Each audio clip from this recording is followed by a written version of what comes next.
ಪಾಲ್ಗೊಳ್ಳೋದಕ್ಕೆ ನಮ್ಮೊಂದಿಗೆ ಡಾಕ್ಟರ್ ದಿನೇಶ್ ಹೇರವಳ್ಳಿ ಅವರಿದ್ದಾರೆ. ಸ್ವಾಗತ ದಿನೇಶ್ ಹೇರವಳ್ಳಿ ಅವರೇ. ಆಮ್ ಆದ್ಮಿ ಪಕ್ಷದ ವಕ್ತಾರರವರು. ನಾಗೇಂದ್ರ ಜೈನ್ ಅವರು JDSನ ವಕ್ತಾರರು. ಸ್ವಾಗತ ನಾಗೇಂದ್ರ ಅವರು ತಮಗೆ ಒಂದು ಡಿಬೇಟ್ಗೆ. ಇನ್ನೊಂದು ಕಡೆ ಹೈಕೋರ್ಟ್ನ ವಕೀಲರಾಗಿರ್ತಕ್ಕಂಥ ದಿಲೀಪ್ ಕುಮಾರ್ IAS ಅವರು ನಮ್ಮನ್ನು ಜಾಯ್ನ್ ಆಗಿದ್ದಾರೆ. ಸ್ವಾಗತ ದಿಲೀಪ್ ಕುಮಾರ್ ಜಿ, ತಮಗೆ ಒಂದು ಡಿಬೇಟ್ಗೆ. ಸರ್ ನಮಸ್ಕಾರ. ಈಗ ಬಹಳ ಇದೊಂದು ವೈರಲ್ ಅಂತಾದರೂ ಕರ್ಕೊಳ್ಳಿ, ಇಂಟ್ರೆಸ್ಟಿಂಗ್ ಅಂತಾದರೂ ಕರ್ಕೊಳ್ಳಿ, ಜನಗಳಿಗೆ ಆಸಕ್ತಿ. ಏನೋ ಫ್ರೀ ಸಿಕ್ಕಿಬಿಡುತ್ತೆ ಅಂದರೆ ಏನೋ ಮೋಸ ಆಗಿದೆಯಂತೆ, ಈ ಫ್ರೀ ಲಾಭ ಪಡ್ಕೊಂಬಿಡೋಣ ಅಂತೇಳಿ ಯಾರಿಗಾದ್ರೂ ಆಸೆ ಹುಟ್ಟೋ ಸಹಜ. ಈ ನೈಸ್ ರೋಡಲ್ಲಿ ಟೋಲ್ ಕಟ್ಟಾಗಿಲ್ಲ, ಎಲ್ಲರೂ ಹೋಗ್ಬಿಡಿ, ಆರಾಮಾಗಿ ಓಡಾಡ್ಕೊಂಡಿದ್ದು ಬಿಡಿ ಇನ್ನೊಬ್ಬ ಹೇಳಿಕೆ ಬಂದಾಗ ಕಾನೂನಾತ್ಮಕ ಮಾನ್ಯತೆ ಇದೆಯಾ? ನಾಳೆ ದಿನ ಕೋರ್ಟ್ ಆದೇಶ ಮಾಡಿ ಇನ್ನು ಮೇಲೆ ಯಾರೇ ಆಗಲಿ ನೈಸ್ ರಸ್ತೆಗೆ ಹೋದಾಗ ಟೋಲ್ ಕಟ್ಟಕೂಡದು ಅಂತ ಆದೇಶ ಮಾಡುವುದು ಹೇಗೆ? The high court has passed an operative order saying every motorist may refuse to pay toll. ಈ ರೀತಿ ಹೇಳುವುದು, ಅದರ ವ್ಯತ್ಯಾಸ ಏನು ಅಂತ ದಿಲೀಪ್ ಕುಮಾರ್ ಜಿ? ಸರ್ ಅಂದ್ರೆ ನಾನು ಇವಾಗ ಲೇಟೆಸ್ಟ್ ಏನು ಅಪೀಲ್ದು ಜಡ್ಜ್ಮೆಂಟ್ ಕಾಪಿ ನೋಡಿದೆ. ಅದರಲ್ಲಿ ಮೊದ್ಲೇನು ಅಕ್ವಿಷನ್ ಇದ್ ಮಾಡಿದ್ರು, ಚಾಲೆಂಜ್ ಮಾಡಿದ್ನ ಅಲೋ ಮಾಡಿದ್ರು, ಅದನ್ನ ಇವಾಗ ಅಪೀಲ್ ಮಾಡಿದ್ದಾರೆ division bench. So only in respect of the petitioners ಅಂತ ಹೇಳುತ್ತೆ. ಇವಾಗ ನಾವು ಯು ಹ್ಯಾವ್ ಟು ಐಡೆಂಟಿಫೈ ಈ ಪ್ರಾಪರ್ಟಿ ಅವ್ರದ್ದು ಎಲ್ಲಿ ಬರುತ್ತೆ, ಅಥವಾ ರೋಡ್ ಇರೋ ಜಾಗದಲ್ಲಿ ಬರುತ್ತಾ ಅಥವಾ ಬೇರೆ ಕಡೆ ಬರುತ್ತಾ.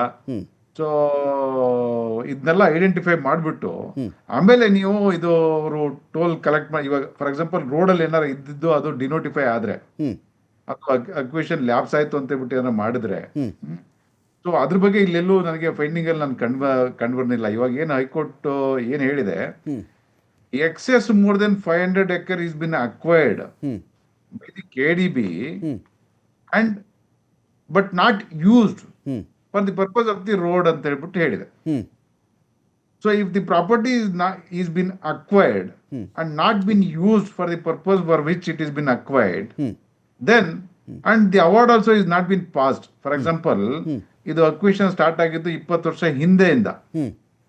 ಅವಾಗ್ಲಿಂದ ನೀವು ಅಕ್ವಿಷನ್ ಮಾಡ್ಕೊಂಡು ಪ್ರಾಪರ್ಟಿ ಎಲ್ಲ ತಗೋಬಿಟ್ಟು ರೈತರಿಗೆ ನೀವು ಕಂಪನ್ಸೇಷನ್ ಕೊಟ್ಟಿಲ್ಲ, ಅವಾರ್ಡೇ ಪಾಸ್ ಮಾಡಿಲ್ಲ ಇದುವರೆಗೂ ಅಂತ ಹೇಳಿದ್ರೆ, ನಾವು ಅವಾರ್ಡ್ ಪಾಸ್ ಮಾಡಿಲ್ಲ ಯಾಕಂದ್ರೆ KDBಲಿ ಇದಕ್ಕೆ ಟೈಮ್ ಲಿಮಿಟ್ ಇಲ್ಲ, ಯಾವ ಬೇಕಾದ್ರೂ ಪಾಸ್ ಮಾಡ್ಬೋದು ಅಂತ ಹೇಳ್ಬಿಟ್ಟು ಕಂಟೆನ್ಷನ್ ತಗೊಂಡಿದ್ದಾರೆ. ಅದಕ್ಕೂ ಕೂಡ ಹೈಕೋರ್ಟ್ ಹೇಳುತ್ತೆ, ನೀನು ಒಂದ್ಸಲ ಪ್ರಾಪರ್ಟಿ ಅಕ್ವಿಷನ್ ಮಾಡಿದ್ಮೇಲೆ ಅದನ್ನ ಪರಿಹಾರನ ನೀನು ರೈತರಿಗೆ ರೀಸನಬಲ್ ಟೈಮಲ್ಲಿ ಕೊಡ್ಬೇಕು. ಅಕಸ್ಮಾತ್ ನೀನ್ ಕೊಟ್ಟಿಲ್ಲ ಅಂತ ಹೇಳಿದ್ರೆ, ನೀನು ರೀಸನಬಲ್ ಟೈಮಲ್ಲಿ ನೀನು ಆ ಪ್ರಾಪರ್ಟಿನ ಯೂಸ್ ಮಾಡಿಲ್ಲ ಅಂತಂದ್ರೆ ನಿನಗೆ ಅಕ್ವಿಷನ್ ಮಾಡೋದು ಕೂಡ ವೇಸ್ಟು.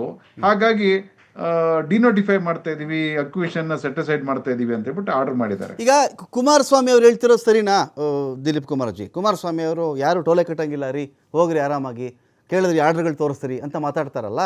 ಈಗ ಇವರು ರೈತರಿಗೆ ಜಮೀನು ಕೊಡಲಿಲ್ಲ ಅಥವಾ ರೈತರ ಜಮೀನು ವಶಪಡಿಸ್ಕೊಂಡ್ರು, ಆ ಉದ್ದೇಶಕ್ಕೆ ಬಳಸ್ತಿಲ್ಲ, ರೈತರಿಗೆ ಪರಿಹಾರ ಕೊಡಲಿಲ್ಲ, ಅದು ಅವಾರ್ಡೇ ಆಗಲಿಲ್ಲ, ಈ ಕಾರಣಗಳು ನಾನು 2 ವೀಲರ್ ತೊಗೊಂಡು ಹೋದಾಗಲೋ ಕಾರ್ ತೊಗೊಂಡು ಹೋದಾಗಲೋ ನಾನು ಟೋಲ್ ಕಟ್ಟಲ್ಲ ಎನ್ನುವುದಕ್ಕೆ ಸಮಜಾಯಿಸಿ ಸಬೂಬು ಆಗಬಲ್ಲದ ಅಂತ?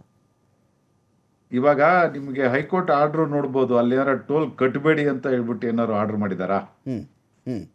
ಆ ರೀತಿ ಯಾವುದೋ ಆದೇಶ ಇಲ್ಲ. ಇಲ್ಲ ಟೋಲ್ ಕಲೆಕ್ಟ್ ಮಾಡ್ತಿರೋದು ಇಲ್ಲಿಗಲ್ ಅಂತ ಹೇಳ್ಬಿಟ್ಟು ಏನಾರು ಹೇಳಿದಾರ? ಅದು ಕೂಡ ಹೇಳಿಲ್ಲ. ಯಾರ್ಯಾರು ಅರ್ಜಿದಾರರು ಹೋಗಿದ್ದಾರೆ ಉಚ್ಚ ನ್ಯಾಯಾಲಯಕ್ಕೆ, ಏನಂತ ಹೋಗಿದ್ದಾರೆ, ಮೊದ್ಲೆಲ್ಲ ಒಂದು ಅಕ್ವಿಷನ್ ಏನ್ ಮಾಡಿದ್ದಾರೆ ಅದು ಇಲ್ಲಿಗಲ್ಲು, ಅದನ್ನ ಮಾಡಬಾರ್ದು, ಆ ಪರ್ಪಸ್ ಬೇಕಾಗಿಲ್ಲ ಅಂತ ಹೇಳ್ಬಿಟ್ಟು ಎಲ್ಲ ಹೋಗಿದ್ರು ರೈತರು. ಅದು ಸುಪ್ರೀಂ ಕೋರ್ಟ್ ಅಲ್ಲಿ ಕೂಡ ರಿಜೆಕ್ಟ್ ಆಯ್ತು. ಆದ್ರೆ subsequently after lapse of so many years, ನೀನ್ ಪ್ರಾಪರ್ಟಿ ಯಾವ ಉದ್ದೇಶಕ್ಕೋಸ್ಕರ ನೀನು ಅಕ್ವೈರ್ ಮಾಡಿದ್ಯಾ ಅದನ್ನು ಉಪಯೋಗಿಸ್ಕೊಂಡಿಲ್ಲ, ರೈತರಿಗೆ ಅವಾರ್ಡು ಕೂಡ ಕೊಟ್ಟಿಲ್ಲ, ಕಂಪನ್ಸೇಷನ್ ಕೂಡ ಕೊಟ್ಟಿಲ್ಲ. ಹಾಗಾಗಿ ಆ ಪರ್ಟಿಕ್ಯುಲರ್ ಪ್ಲೇಸ್ ಮಾತ್ರ ಲ್ಯಾಪ್ಸ್ ಆಗಿದೆ. ಆ ಅರ್ಜಿದಾರ ಮಾತ್ರ ಪ್ರಾಪರ್ಟಿ ಏನ್ ಅಕ್ವಿಷನ್ ಆಗಿತ್ತು ಅದು ಮಾತ್ರ ಸೆಟಿಸೈಡ್ ಆಗಿದೆ. ಫಾರ್ ಎಕ್ಸಾಂಪಲ್ ಆ ಅರ್ಜಿದಾರದ್ದು ರೋಡಲ್ಲೇ ಬರುತ್ತೆ ಅನ್ನಂಗಿದ್ರೆ, ಮಾನ್ಯ ಅಂದ್ರೆ ಉಚ್ಚ ನ್ಯಾಯಾಲಯ ಅದನ್ನ ಅಲೋ ಮಾಡ್ತಿರ್ಲಿಲ್ಲ. ಅದು ಎಕ್ಸ್ಟ್ರಾ ಲ್ಯಾಂಡ್, ಎಕ್ಸೆಸ್ ಲ್ಯಾಂಡ್ ಅಂತ ಏನಿದೆ, ಯಾಕಂದ್ರೆ 500 ಎಕರೆಗಿಂತನೂ ಜಾಸ್ತಿ ಎಕ್ಸೆಸ್ ಲ್ಯಾಂಡ್ ನ ಅವರು ಅಂದ್ರೆ ಅಕ್ವೈರ್ ಮಾಡಿದೆ ಈ ಪರ್ಪಸ್ಗೆ, ಬಟ್ ಯೂಸ್ ಮಾಡಿಲ್ಲ, ಕಂಪನ್ಸೇಷನ್ ಕೂಡ ಕೊಟ್ಟಿಲ್ಲ. ಹಾಗಾಗಿ ರೋಡಲ್ಲಿ ಹೋಗ್ತೀನಿ ಬಟ್ ನಾನು ಟೋಲ್ ಕೊಟ್ಟಲ್ಲ, ಅದು ಅಕ್ವಿಷನ್ ಲ್ಯಾಬ್ಸ್ ಆಗಿದೆ ಅಂತ ಹೇಳಿದ್ರೆ ಅದು ತಪ್ಪಾಗುತ್ತೆ. ಯಾಕಂದ್ರೆ ಘರ್ಷಣೆ ಯಾರ್ಯಾರ್ದು ಅಂತ ಆ ವಿಚಾರಕ್ಕೆ ಬಂದ್ರೆ ಈ ತಕರಾರು ಬರೋದು ರೈತ, ಸರ್ಕಾರ, ನೈಸು ಈ ಮೂರು ನಡುವಿನ ಘರ್ಷಣೆನ, ಅಥವಾ ರೋಡಲ್ಲಿ ಓಡಾಡೋ ಪ್ರತಿಯೊಬ್ಬ ಪ್ರಯಾಣಿಕನು ಈ ಘರ್ಷಣೆಯಲ್ಲಿ ಭಾಗಿದಾರನ ಅಂತ? ಇದ್ರಲ್ಲಿ ನಾನು ರೈತರ ಪರ ಇದ್ದೀನಿ, ನಾನು ರೈತರ ಪರ ಕಾರಣಕ್ಕೆ ನಾನು ಟೋಲ್ ಕಟ್ಟಲ್ಲ, ಓಕೆನಾ? ಆ ಥರ ಹೇಳ್ಬೋದಾ ಅವನು ಒಬ್ಬ ಹೋಗ್ಬಿಟ್ಟಲ್ಲಿ? ಇಲ್ಲ, ಒಬ್ಬ ಅಲ್ಲಿ ಯಾರು ಇವಾಗ ಟೋಲ್ ಯೂಸ್ ಮಾಡ್ತಿದಾರೆ ನಾನು ಟೋಲ್ ಕಟ್ಟಲ್ಲ ಅಂದ್ರೆ ಅಲ್ಲಿ ಬಿಡ್ತಾರಾ? ಹ್ಞೂ ನೀನ್ ಕಟ್ಟಿದ್ರೆ ಮುಂದೆ ಕಳಿಸ್ತೀನಪ್ಪ, ಇಲ್ಲ ಅಂದ್ರೆ ವಾಪಸ್ ಹೋಗು ಅಂತ ಹೇಳ್ತಾರೆ. ಈ ಪಂಜಾಬರೆಲ್ಲ ನುಗ್ಬಿಟ್ಟು ಧ್ವಂಸ ಮಾಡಾಕ್ಬಿಟ್ರಪ್ಪ ಟೋಲ್ ಬೂತ್ಗಳನ್ನು ರೈತರೆಲ್ಲ. ಅದು ಲಾ ಅಂಡ್ ಆರ್ಡರ್ ಇಶ್ಯೂ. ಧ್ವಂಸನೇ ಮಾಡಾಕ್ಬಿಟ್ರು ದಿಲೀಪ್ ಜಿ. ಪಂಜಾಬಲ್ಲಿ ಟೋಲ್ ಬೂತ್ಗಳ ಧ್ವಂಸ. ಲಾ ಅಂಡ್ ಆರ್ಡರ್ ಇಶ್ಯೂ ಅದು. ಹಾಂ, ಇವಾಗ ಯಾರಾದ್ರೂ ಒಬ್ಬ ವ್ಯಕ್ತಿ ಬಂದ್ಬಿಟ್ಟು ಅವನಿಗೆ ಸಂಬಂಧಪಟ್ಟಿಲ್ದಿರೋ ಜಾಗದಲ್ಲಿ ನಾನು ಟೋಲ್ ಕಟ್ಟಲ್ಲ, ನಾನು ಹೊಡೆದಾಕ್ತೀನಿ ಅಂತಂದ್ರೆ ಅವನು ಅವನು ಯಾವುದೇ ಅಗ್ರೀವ್ಡ್ ಪಾರ್ಟಿ ಆಗಲಿ, ಫಾರ್ ಎಕ್ಸಾಂಪಲ್ ನಾನೇ ಒಬ್ಬ ಸಾಮಾನ್ಯ ನಾಗರಿಕನಾಗಿ ನನಗೆ ಇದು ನಾನು ಟೋಲ್ ಕಟ್ಟಲ್ಲ, ಕ್ವೆಶನ್ ಲ್ಯಾಪ್ಸ್ ಆಗಿದೆ ಅಂತ ಹೇಳ್ಬಿಟ್ಟು ನಾನು have to go to approve the high court under it.